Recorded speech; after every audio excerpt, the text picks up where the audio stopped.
नवरात्रि के 5वें दिन मां स्कंद माता की पूजा का विधान है। स्कंद माता को मोक्ष के द्वार खोलने वाली माता के रूप में पूजा जाता है।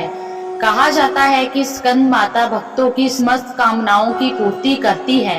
मां दुर्गा के पंचम स्वरूप देवी स्कंद माता की उपासना से भक्त की सभी इच्छाएं पूरी होती है और जीवन में खुशियां आती है। संतान प्राप्ति के लिए स्कंद माता की आराधना करना लाभकारी माना गया है। स्कंद माता की पूजा से भक्त को मोक्ष मिलता है। सूर्य मंडल की अधिष्ठात्री देवी होने के कारण इनकी पूजा से भक्त अलौकिक तेज और कांतिमय हो जाते हैं।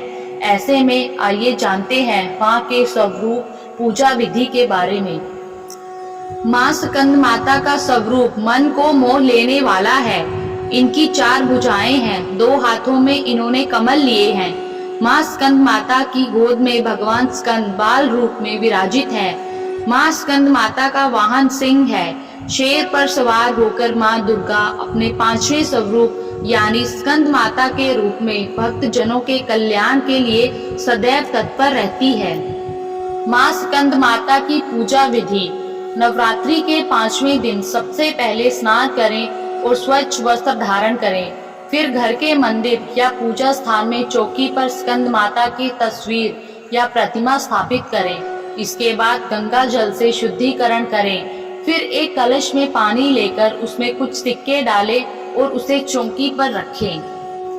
अब पूजा का संकल्प लेते हुए स्कंद माता को रोली कुमकुम लगाएं और नैवेद्य अर्पित करें।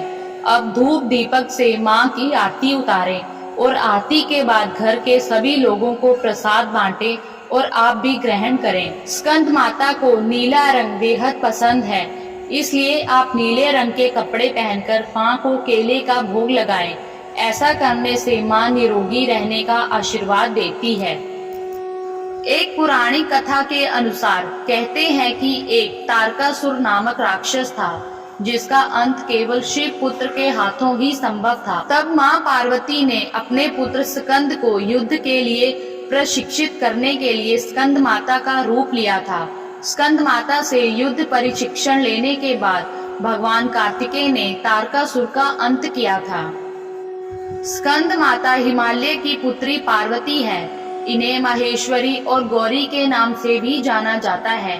पर्वतराज हिमालय की पुत्री होने के कारण पार्वती कही जाती है। इसके अलावा महादेव की पत्नी होने के कारण इन्हें माहेश्वरी नाम दिया गया और अपने गौर वर्ण के कारण गौरी कही जाती है। माता को अपने पुत्र से अति प्रेम है। यही कारण है कि मां को अपने पुत्र के नाम से पुकारा जाना उत्तम लगता है।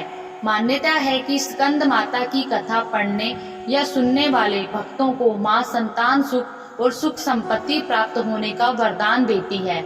मां स्कंद माता की जय। धन्यवाद।